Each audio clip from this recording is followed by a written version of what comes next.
ഇന്നത്തെ വർക്ക് വരുന്നത് പയ്യോളി റെയിൽവേ സ്റ്റേഷൻ്റെ അടുത്തായിട്ട് വരിക. കസ്റ്റമർക്ക് ഓൾറെഡി നമ്മളെ അറിയാം. കാരണം എന്ന് വെച്ചാൽ ആളെ ഏട്ടൻ്റെ വീട്ടിൽ നമ്മൾ 2 വർഷം മുന്നേ ഒരു സിസ്റ്റം ഇൻസ്റ്റാൾ ചെയ്തിട്ടുണ്ടായിരുന്നു. ഹോൾ ഹൗസ് ഫിൽട്രേഷൻ ഇൻസ്റ്റാൾ ചെയ്ത് കൊടുത്തിട്ടുണ്ടായിരുന്നു.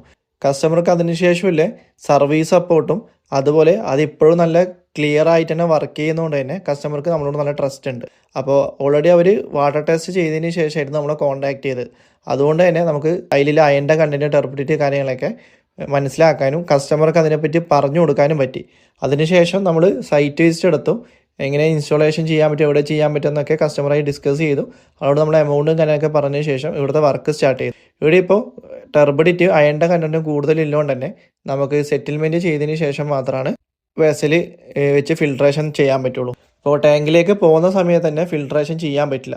അപ്പോൾ അതിന് നമ്മൾ അഡീഷണൽ ടാങ്ക് വെച്ചിട്ട് വേണം ചെയ്യാൻ പറ്റും. കസ്റ്റമർക്ക് അത്ര ബഡ്ജറ്റ് ഇല്ലാത്തതുകൊണ്ട് ഓൾറെഡി ഓവർ ഹെഡ് ടാങ്കിലേക്ക് ക്ലോറിനേഷൻ ഇഞ്ചെക്ട് ചെയ്ത് അതിൽ സെറ്റിൽമെൻറ്റ് വെച്ചതിന് ശേഷം അതിൽ നിന്ന് ഇറങ്ങി വരുന്ന സമയത്ത് ഗ്രാവിറ്റിയിലൊരു അയൺ റിമൂവർ സെറ്റ് ചെയ്ത് കൊടുത്തു. അതുകൊണ്ട് തന്നെ കസ്റ്റമർക്ക് ബഡ്ജറ്റ് കുറക്കാനും വെള്ളത്തിൻ്റെ ക്വാളിറ്റി അതുപോലെ തന്നെ മെയിൻറ്റെയിൻ ചെയ്ത് ക്ലിയർ ആക്കി കൊടുക്കാനും നമുക്ക് പറ്റി. ഉള്ളിലെ കിച്ചൺ പ്യൂരിഫയർ ഇടയ്ക്കിടയ്ക്ക് ബ്ലോക്കായി പോകുന്നുണ്ട് എന്ന് പറഞ്ഞ്. അപ്പോൾ ആളെ വരുന്ന ടെർബിഡിറ്റിയും അയണിൻ്റെ കണക്കൊക്കെ കൂടുതലായതുകൊണ്ട് ഈ ചെറിയ മെഷീന് ഇടയ്ക്കിടയ്ക്ക് സർവീസും മെയിൻ്റെനൻസും വരും. അപ്പോൾ കുടിക്കുന്ന വെള്ളത്തിലായാലും അതേപോലെ ഇപ്പോഴത്തെ ഈ കണ്ടീഷനിൽ കസ്റ്റമർ ഹാപ്പിയാണ്. ഇതുപോലെ നിങ്ങൾക്ക് എന്തെങ്കിലും സർവീസോ കാര്യങ്ങളോ അല്ലെങ്കിൽ പുതിയ ഫിൽറ്റർ ഇൻസ്റ്റാൾ ചെയ്യാനോ നോക്കുന്നുണ്ടെങ്കിൽ നമ്മൾ കമ്പനിയിലേക്ക് കോൺടാക്ട് ചെയ്യാം. നമ്മളായി ഡിസ്കസ് ചെയ്തതിന് ശേഷം നമുക്ക് എന്താണ് വേണ്ടത് അതിനനുസരിച്ച് ഫിൽട്രേഷൻ സെറ്റ് ചെയ്യാം.